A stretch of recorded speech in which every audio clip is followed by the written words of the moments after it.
Dia kesel nih, sebel nih, kenapa kok tagihan listrik naik terus? Jebol lemari. Kenapa nih kok panas banget? Kenapa nih kok ini itu? Pokoknya ada yang nggak sesuai sama hatinya, dia akan merusak barang-barang di sekitarnya. Kemudian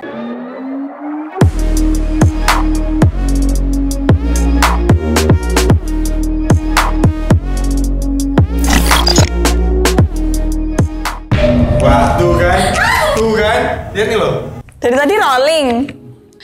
Hai semuanya, gimana kabar kalian teman-teman? Semoga baik-baik aja, sehat selalu. Kalau kalian lihat beberapa hari lalu atau kalian nge-follow Instagramku, pasti kalian tahu kalau aku habis jerawatan. Walaupun emang jerawatku, kalau kalian mbak jerawatan tekondi, raimu ngono-ngono wae. Ya emang, tapi jerawat hormonal yang munculnya gede dan sakit, tapi keroyokan, nggak nyampe 10 sih, paling mentok-mentok 5 gitu ya. Nah ini udah bersih lagi, sudah tidak ada, paling cuman komedo-komedo doang, mah wajar gitu ya. Aku bakalan nge-spill cara aku menghempas jerawat bangsat itu dengan cara ini. Ini cara pakainya, pertama pakai dulu facial wash biar kulit kalian itu bersih dari debu-debu. Habis itu kalian langsung pakai masker yang hijau ini, oles aja merata di wajah, nggak usah tebel-tebel ya, tipis-tipis aja, yang penting rata. Habis itu tunggu 15 menitan, habis itu langsung dibilas bersih pakai air, nggak usah cuci lagi. Jadi ini serumnya ngurangin kemerahan, apalagi kalau ada yang radang-radang gitu, suka merah-merah gitu kan. Nah ini tuh membantu biar nggak terlalu radang gitu loh. Terus ngurangin minyak berlebih. Dan yang terakhir, setelah kita pakai serumnya, kalian bisa pilih pakai day cream atau night cream. Jadi kalau misalnya kalian masih keluar-keluar dan masih siang gitu, kalian pakai day cream aja. Tapi kalau kalian mau tidur, kalian pakai night cream. Tapi ini aku pakai day cream karena mau aktivitas. Udah deh. Nah itu tadi caranya, jadi kalian tinggal pakai rutin aja. Pokoknya kalau masker itu kan emang anjurannya seminggu 2 kali. Tapi kalau aku tuh pakai sesering mungkin, apalagi aku kan kalau syuting tuh kan make up, dandan gitu ya, dempulan gitu ya. Nah biasanya kalau habis dandan itu habis bersihin muka, pertama pakai micellar water atau pakai cleansing foam. Kalau kalian biasanya pakai itu, aku sih nggak begitu suka yang minyakan. Pokoknya aku nggak begitu suka menaruh yang minyak-minyak di muka aku karena gampang komedoan gitu ya. Pokoknya double cleansing, habis itu ikutin caraku tadi. Dan aku kalau habis make upan, habis bersihin selalu maskeran. Ya entah itu kalian maskeran cuman ngompres toner doang, kalian maskeran pakai yang kayak aku tadi, terserah. Pokoknya kalau habis kalian make up berat entah ringan, pokoknya harus maskeran. Tapi kalau kalian hari-hari nggak pernah dandan, nggak pernah dempulan gitu, ya udah seminggu 2 kali itu cukup. Dan caranya kalau jerawatan jangan dipakai semuka, karena yang jerawatan bukan cuma mukamu. Nek raimu sak rai jerawatan kabeh nganggono. Tapi kalau aku cuma di spot jerawatnya aja kalau aku. Begitu. Hari ini kita akan bahas lelaki lagi. Kenapa Mbak Adel tidak bosan membahas laki-laki? Karena emang nggak ada habisnya. Bahkan aku nggak tahu kenapa nih ya, FYP di TikTokku itu sekarang kasus-kasus kayak penculikan, pembunuhan gitu ya, yang berkedok. Jadi pelakunya itu kayak pacarnya atau cinta segitiga atau apalah itu. Terus juga ada lagi yang di Semarang itu juga kasusnya orang hilang terus besokannya ditemukan mayat yang ciri-cirinya mirip gitu ya. Aku nggak tahu. Emang yang diculik dan diperkosa itu emang bukan cuma cewek doang, tapi cowok juga. Tapi kenapa nggak tahu kenapa tuh kasusnya emang lebih banyak cewek gitu loh. Atau mungkin nggak ketahuan, nggak ada yang lapor. Tapi ini sampai meninggal. Itu kan nggak wajar gitu ya. Itu isi FYP ku belakangan ini, jadi rada memet gitu ya. Nah hari ini aku akan ngasih tahu ke kalian ciri-ciri cowok yang kasar. Itu kayak gimana, itu kalian bisa uji. Jadi jangan sampai kalian test drive-nya rak nopo-nopo pas dadi tenan malah kasar gitu ya. Jadi kalian harus pancing dulu, lihat dulu nih ciri-cirinya yang tak kasih ada nggak di pasangan kalian. Kalau ada, percayalah teman-teman, ketika watuk iso diobati, nek watak ora iso. Ya kalian harus pegang itu. Jangan jadi pahlawan kesiangan yang ingin merubah orang tapi orangnya sendiri nggak mau dirubah. Jangan bodoh. Ya kecuali cowok ini emang ngomong ke kamu, emang tulus, aku mau berubah, tolong bantuin aku. Bener-bener dia mau usaha, nah itu kamu bantu, itu sasaran yang tepat. Tapi jangan jadi cewek yang, ngerti gak sih, ada beberapa cewek yang brengsek tapi goblok. Ingin dianggap sama semua orang kayak, ih gara-gara sama kamu dia berubah loh, ih semenjak sama kamu dia jadi lebih baik loh, ih semenjak sama kamu dia udah gak pernah gini-gini lagi loh. Jangan, karena banyak cewek yang pengen dianggap seperti itu, pengen diapresiasi seperti itu. Tapi menurutku itu adalah suatu tindakan yang bodoh. Karena apa? Kalian rela menyakiti diri untuk dapat pujian, itu tolol menurutku. Nah aku mau ngasih tahu ke kalian, ini ciri-cirinya. Cowok kasar itu bukan berarti harus mukul, enggak. Kasar secara verbal maupun non verbal. Kasar mungkin ngonek-ngoneknya dengan dasar kowe iki lonte, kowe iki wedok rak guna, kowe ngerti rak tau sadurunge mbek aku ki kowe iki sampah ngene. Semenjak sama aku tuh menyelamatkan hidup. Jadi setoksik itu kalau secara verbal. Non verbalnya apa Mbak? Ya mukul, ya jambak, ya nyubit. Dengan alasan apa? Gemes. Dengan alasan apa? Kalau kamu gak diginiin tuh kamu gak akan berubah. Aku tuh gini ke kamu, aku tuh kasar ke kamu tuh biar kamu berubah rupamu asu. Lah emang nek misal aku nek mangan klotakan, mbok keplak ndasku terus aku mangane rak klotakan, yo ora, kowe sing tak keplak. Gitu loh. Kalau ada cowok-cowok yang kayak gitu tuh kalian harusnya otakmu dinggo su. Begitu. Ini ciri-cirinya. Ciri-cirinya akan muncul dengan cara diuji. Jadi kalian bisa menggunakan cara kalian mencoba menguji dia. Misal nih, kamu punya handphonemu. Pasti kamu kalau beli bawa eman-eman dan habis itu kan bawa utek-utek. Kalau aku kayak gitu, buka pengaturannya, habis itu buka settingannya apa, dirubah-rubah, dicoba-coba sendiri. Akhirnya kamu tahu seluk-beluk HP-mu. Coba aja kamu seolah-olah kayak nggak tahu ini HP-ku lagi kayak gini nih, kenapa ya kok dia lemot apa segala macem, minta tolong. Lihat reaksinya. Padahal kamu sebenarnya tahu masuknya kemana, harus ngerubah apanya. Tapi coba dia untuk bantuin, nggak cuma handphone, laptop mungkin, alat, catokan mungkin, pengeriting rambut mungkin, apapun itu minta tolong dia untuk memperbaikin. Dan minta tolongnya berkali-kali. Jadi misalnya ini udah benar, terus minta tolong lagi. Jadi uji kesabarannya dia. Biasanya kalau nggak sabar nih ya, cowok yang nggak sabar udah langsung akan mungkin step awalnya kayak aku nggak tahu lah benek dewe, aku nggak tahu lah cari di internet, aku nggak tahu lah benek dewe neng tukang. Step berikutnya kalau dia udah nggak sabar lagi, kok goblok mentok katanya. Mulai nih keluar nih kata-kata nih. Wingi njaluk tulunge kuwi meneh rusak tak benekke meneh. Mbok pikir uripku ki nggo ngewangi kowe tok. Nah, udah mulai bawa-bawa personal. Next step lagi gitu ya. Mungkin HP-mu dibanting. Pertama itu uji kesabarannya. Mbak Adel sudah. Jadi ujilah di hal-hal kecil tapi sering. Kamu lihat responnya dia. Itu pertama. Terus kalau kalian lagi di jalan bareng sama dia gitu ya. Kalian lihat responnya nih. Ketika di lampu merah gitu. Ada orang mepet-mepet mungkin. Atau mobil berhentinya mepet banget sama spionmu. Atau motor tiba-tiba langsung motong jalannya. Gimana responnya dia? Kalau cowok kasar biasanya langsung verbal yang keluar kalau kayak gitu. Terus sok itu ajak gelut sana kayak yang ngajakin gelut tapi dia sendiri mungkin nggak berani gitu loh kalau ditantang beneran. Atau ada juga yang langsung temperamen, langsung keluar, langsung nggak terima, langsung ngamuk-ngamuk. Ada juga. Nah itu kan gampang tuh. Pas macet, pas lampu merah, pas di jalan yang crowded. Kalau di Semarang Telogosari, Sampangan, Tembalang, itu kan jalan-jalan yang kecil tapi rame, padat gitu ya. Uji dia di situ, lihat responnya. Atau mungkin lagi ada eksiden kayak mungkin dia nyerempet atau apa, udah pasti itu dia yang salah, kamu tahu itu, tapi dia tetap mokong, nggak mau salah, nggak mau minta maaf, malah nyalain orang, mungkin bawa embel-embel yang mungkin kemarin viral gitu ya, punya kartu tanda yang kayak gitu-gitu, atau punya bapakku atau pak deku tuh kerja di sini yang kayak gitu-gitu. Kalian bisa lihat di situ. Begitu tuh sudah ganjal. Begitu sudah janggal ya, kayak bawa-bawa nama orang, nggak mau disalahin, langsung emosi, langsung ngonek-ngonek kayak atau mungkin sampai mukul. Bahaya. Mending ya kalau yang dipukul itu maksudnya orang nggak kenal terus tiba-tiba kalau delala yang diajak berantem di jalan terus dulurmu ngono ya. Terus kalau misalnya kalian lagi berantem atau dia lagi kerja sama orang, pokoknya dia lagi kerja sama dalam suatu grup gitu ya, kamu lihat nih. Ketika ada masalah, dia tipe yang apa? Biasanya cowok-cowok kasar itu langsung nyalahin orang, langsung ngonek-ngonek tanpa melihat keadaan aslinya. Contoh nih, misal editing, dia sebagai penanggung jawab nih misal. Otomatis dia tidak ngedit langsung dong, mungkin preview iya, terus tiba-tiba dia langsung pas udah upload nih misal, terus ada kesalahan gitu ya, dia langsung kayak gini, ini kan yang ngedit ini, kowe kok langsung kayak gitu. Itu namanya tidak bertanggung jawab, kasar karena langsung ngonek-ngonek tanpa melihat keadaan aslinya gimana, padahal udah di preview sama dia. Padahal dia udah lihat, berarti letak kesalahannya di mana? Ketika aku mengerjakan sesuatu udah mbok preview, udah ya tak upload ya, oke ya, nggak ada yang salah ya, aman ya, iya, tapi masih di-upload dan ada kesalahan-salahnya di siapa?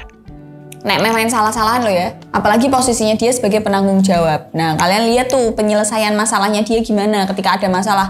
Apakah dia ngobrol dulu dan akhirnya siapa saya yang salah, maaf saya perbaiki, langsung action ada solusinya, atau dia lebih tipe yang oh lah wingi ini soalnya ini alasan, terus nyalain orangnya dimarah-marahin, dimaki-maki dan sebagainya.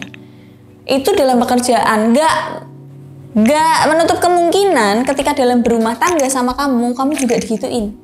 Misal pipa air pecah, pipa air patah gitu ya, mungkin aja dia bakalan kayak ya dipanggil toh tukangnya toh, atau enggak ki mesti goro-goro kowe lah, kok iso koyo ngene, kan kamu yang selalu di rumah, aku kan kerja di luar. Mampus Anda. Kalau Marcel kayak gitu nggak mungkin sih, pipa kita udah bocor, Marcel gak pernah kayak gitu. Ya nggak menutup kemungkinan perlakuan dia di kantor bisa dibawa ke rumah. Lanjut, biasanya pasangan kalian yang kasar verbal non-verbal itu akan mengkritik kalian apapun hal yang membuat dia nggak nyaman gitu ya, dan selalu membanding-bandingkan sama orang lain walaupun nggak terucap gitu ya. Misal kayak kamu ketinggalan, bawa barang apa ketinggalan gitu ya, dia akan langsung marah-marah, kok iso ketinggalan, atau mungkin irungmu naik coplok we ketinggalan gitu ya. Kok kamu pakai baju ini sih padahal kita mau kesini, kamu tuh nyam. Kamu kok gendutan sih, ngerti gak sih stok? Males banget aku dilanangan kok une. Kayak misal kamu gendutan, ntar pacarmu akan ngomentarin, ih kamu gendutan, ih kamu jelek pakai baju ini, tidak menggunakan kata-kata yang enak didengar gitu loh, tapi langsung nyalahin, langsung ngeritik, dan itu bikin kamu nggak nyaman. Bayangin aja orang terdekatmu aja nggak mendukung kamu dan nggak percaya sama kamu gitu ya, gimana orang lain mau percaya, gimana kamu bisa maju gitu ya kalau orang terdekatmu kayak gitu. Biasanya contohnya misal kamu diajak ke suatu tempat gitu ya, terus kalian pakaiannya mungkin cowokmu ini biasanya tidak menjelaskan dengan detail ini acara apa, tamunya siapa aja, tempatnya kayak gimana, outdoor atau indoor, lantai atau tanah, yang kayak gitu-gitu. Terus kalian salah kostumnya sebenarnya nggak fatal-fatal amat gitu ya, mungkin kalian pakai kelean tapi padahal anginnya banyak gitu ya, mungkin kalian akan masuk angin atau kedinginan, terus akhirnya kalian akan mengeluh gitu ya. Biasanya dia akan langsung mengkritik, le salah sopo kok nganggo kelean, emang aku ngongkon? Ya kamu harusnya tahu dong kalau misalnya tak ajak pergi malam-malam masa kamu pakai kelean. Jadi dia akan langsung nyalahin tanpa introspeksi kalau oh iya ya aku tadi nggak bilang ya kalau tempatnya di sini, nggak kayak gitu lo, ngerti nggak sih? Oh iya ya aku tadi nggak bilang kalau aku ngajak kamu ke tempatnya kayak gini, tamunya kayak gini, maaf ya, harusnya kan gitu ya. Nah ini dia langsung akan nyalahin, kamu tuh dasar malu-maluin, kamu tuh dasar ngerepotin, langsung kayak gitu. Dan akhirnya kamu yang akan merasa bersalah, padahal dia juga salah. Terus nyambung ke yang tadi, dia nggak akan sungkan untuk mempermalukan kamu di depan orang lain demi menyelamatkan harga dirinya. Kayak contoh nih lagi berantem atau tadi masalah salah kostum. Ya dia akan bisa nih bawa kamu gandeng terus ngomong sama, misal kamu ngeluh depan teman-temannya, terus teman-temannya nasihatin dia akan pembelaan dan nyalahin kamu dengan bilang, ki bojoku emang rak modis kok. Aku sakjane wis ngomong, akhirnya bohong. Sakjane aku padahal wis ngomong loh. Kalau tadi tuh aku ngajak perginya tuh ke sini, yo cek nganggo koyo ngono bar endingnya ngerepoti emang jano. Wis males aku sakjane males hubungan bedanya.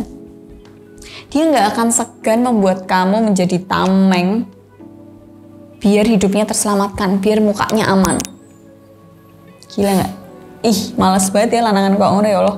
Kalau dia lagi kecewa atau lagi ada masalah sama seseorang, dia nggak segan untuk memaki orang tersebut di banyak orang, di depan banyak orang. Jadi dia nggak akan lihat sikon, nggak akan, pokoknya dia egois gitu loh. Ya aku mau marah-marah aja gitu, dan harus kamu yang salah gitu ya. Contoh nih, misal kamu sama dia lagi pergi ke suatu tempat, terus dia laki-laki ini tuh dengan santainya masih main game, and then kamu sibuk sama anak-anakmu yang dulang lah, yang gendong, yang si Jinusoni dan lain-lain. Terus salah satu anakmu akan merengek ke dia, ya kan suara anak kecil begitu kan, agak rebel gitu ya. Sedangkan dia lagi main game, misal dia akan marah-marah sama kamu. Entah marahnya langsung di depan umum atau pas masuk mobil di depan anak-anakmu dia marah. Mungkin kalau di depan umum dia agak tensin gitu ya, mungkin langsung dijak metu, langsung diajak pulang, marah-marahnya di dalam mobil. Kamu tuh gak becus ngurus anak. Ya kan aku lagi main game, rupamu aku kesel dulangi nyusoni kue main game. Itu lo anaknya mau diurusin sampai rewel gitu. Pokoknya intinya menyalahkan kamu karena nggak becus ngurus anak. Padahal bayangin aja kalau anakmu banyak dan kamu nggak punya pembantu, terus kamu masih harus dulang, nyusoni, masih harus ngetot kes yang melayu-melayu ya kan. Terus bojomu yang menentok. Ya bayangin aja kayak gitu. Terus juga biasanya laki-laki kayak gini tuh kalau pas marah, sebel, dia akan merusak barang-barang di sekitarnya. Dan akhirnya merembet bisa aja barang-barangnya itu jadi kamu. Dia kesel nih, sebel nih, kenapa kok tagihan listrik naik terus? Jebol lemari. Kenapa nih kok panas banget? Kenapa nih kok ini itu? Pokoknya ada yang gak sesuai sama hatinya, dia akan merusak barang-barang di sekitarnya, kemudian play victim, nyalain kamu. Contoh, berantem, emosi, banting HP. Pecah dong HP-nya. Nanti dia bisa alibi dengan cara kayak, HP ku pecah nih lo lihat. Ini semua tuh gara-gara kamu, ngerti nggak? Coba kalau kamu becus ngurusin rumah, aku nggak bakalan banting HP kayak gini. Kalau lagi berantem di mobil gitu ya, lagi cekcok gitu kan, terus tiba-tiba si cowok akan ngegas motornya, entah motor entah mobil gitu ya, kenceng banget terus sampai akhirnya nyerempet orang. Tapi untungnya Marsha nggak sampai nyerempet orang, cuma naik ngawur doang. Kalau kalian punya cowok yang udah ada ciri-cirinya, seenggaknya 3 ciri-ciri yang tadi tak sebutin ada di pasanganmu, yo jombok pacarnya, jombok bablas ke. Ya tapi sakjane sak karepmu sih nek kalian ingin penghapusan dosa ya. Gak apa-apa punya suami kayak gitu kalau kalian pengen penghapusan dosa, mbek golek sengsara. Gak masalah, tapi ingat teman-teman, laki-laki yang kayak gini tuh biasanya pengecut. Kalau ada masalah, nantinya akan kamu yang maju bukan dia. Ketika ada masalah, akan kamu yang disalahin, kamu yang dijadiin tamen, kamu yang disuruh tanggung jawab tentang masalah apapun itu. Ya karena dia tuh belum dewasa, pengecut, cemen, nyalin iki sakjane ra ono. Kenapa kok dia amit-amitnya sampai mukulin kamu? Karena dia tahu kamu nggak bisa bales. Karena dia tahu kalau kamu sama dia duel pasti menang dia. Coba DN kon duel mbek preman pasar, tak wani mesti ngajuk kene kowe. Oke, gimana kalau posisinya Mbak sekarang pasanganku tuh ada ciri-ciri itu, terus aku harus gimana? Mungkin nggak ya Mbak sama aku dia bisa berubah? Kalau kalian nanya sama aku jawabannya angel. Kemungkinan besar tidak bisa. Aku orangnya bukan yang bermanis-manis ria, bermulut manis. Oh bisa kok, kamu tinggal sabar aja. Enggak. Angel. Kasihan temanmu yang mbok curhati bendino. Aku diginiin, masa tahu pacarku begini. Sesuai apian meneh, terus ngono meneh. Kasihan temanmu. Atau orang tuamu yang mbok curhati. Jawabanku pasti angel. Kenapa aku sering menyuarakan, Mbak, kalau nyari pacar yang kayak gimana? Bajingan tobat. Itu paling oke. Pengalaman nakal dapet, tapi baik ke kamu. Bajingan pun tuh bisa tobat dengan orang yang tepat. Mungkin kamu bukan orang yang tepat buat dia. Jadi nggak usah buang-buang waktumu, buang-buang tenagamu, energimu untuk orang yang nggak tepat. Yang punya sifat kayak gini, yang sing welek ngene iki, biasanya good looking. Good looking itu ya rapi, image-nya baik di masyarakat. Gak yang tatoan full, rambutnya gimbal, rokokan, ngobenan. Ya mungkin iya, yang visual luarnya berantakan kayak gitu mungkin iya bisa begitu. Tapi kebanyakan, sing kelakuannya busuk kayak ini, outfit luarnya, bungkus luarnya tuh bagus. Jadi jangan sampai tertipu. Contohnya siapa? Bisa kita lihat. Uus. Gak enak ya peribahasanya. Mas Uus aja yang bentuknya tatoan, gimbalan, ketoknya sangar gitu ya. Selembut itu ngomongin anaknya, ngobrol sama istrinya, memperlakukan istrinya gitu ya. Dia tahu gimana cara memperlakukan seorang wanita gitu ya. Coba kalian lihat kasus-kasus yang lagi beredar sekarang tentang kekerasan dalam rumah tangga, kekerasan sama pacar. Lihat visualnya si cowok. Bentukannya piye? Ya harusnya dari situ kalian bisa belajar lah gimana cara milih cowok yang genah. Jangan goblok juga. Aku tahu kalian para wanita sudah tahu ini ujungnya nggak enak. Aku tahu kalian para wanita tuh sudah tahu kalau ini cowok tuh nggak bener tapi jembok terabas. Karena apa? Mungkin kalian merasakan adrenalin. Aku bisa merubah orang. Kalian pengen disanjung orang dengan alasan dia berubah karena kamu, dia jadi lebih baik karena kamu. Jangan jadi pahlawan yang seperti itu. Karena takdirmu bukan jadi pahlawan. Gitu aja konten kali ini, semoga kalian cepat belajar. Bye!